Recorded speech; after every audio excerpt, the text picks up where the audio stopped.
Hello, ladies. Hello, ladies. Hello, ladies. Where the party at? Up your ass. There's no need for that in front of ladies. So you want to stop me? No. Just a little boy.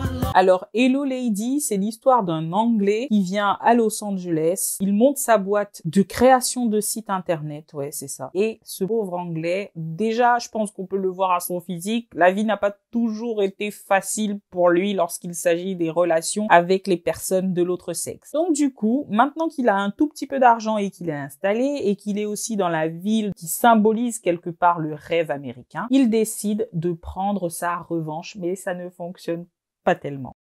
Ça ne fonctionne pas parce que finalement, ce mec, dont j'ai oublié le nom, comment il s'appelle, qui est interprété par Stephen Merchant, devient son propre bourreau. C'est-à-dire que il le dit lui-même au bout d'un moment dans la série, il y a une fille qui était certainement au-dessus de son niveau.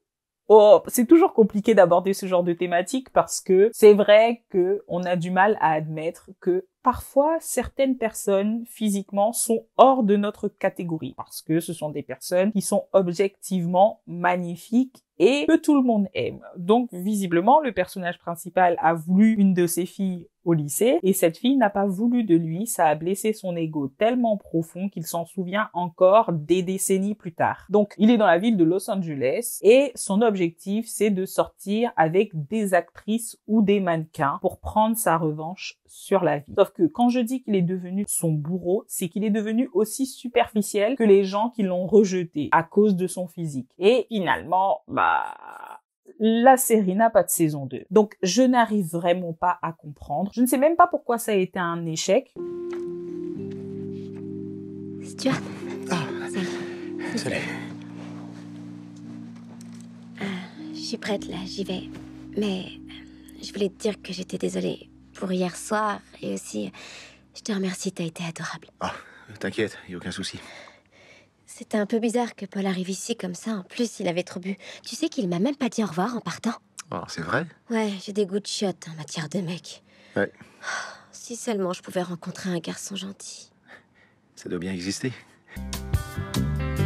Malheureusement, je trouve que c'est une erreur. Cette série aurait mérité une saison 2, notamment pour voir l'évolution du personnage, à savoir s'il finit par se rendre compte que la capsule dans laquelle il s'est enfermé, ou en tout cas la revanche qu'il essaye de prendre sur la vie, il ne l'aborde pas de la bonne manière en fait. C'est pas en cherchant une meuf hyper belle que tout le monde veut qu'il va réussir à guérir sa blessure narcissique. C'est certainement en acceptant qui il est, en acceptant d'être quelqu'un dans la moyenne et en essayant de miser sur quelque chose autre que son physique qui lui permet de se démarquer de la plupart des gens. Ça aurait été bien de le voir faire ce voyage intérieur et de le voir accéder quelque part à cette libération, quoi, se libérer de son passé qui visiblement lui pèse. Oh, Annie, sorry.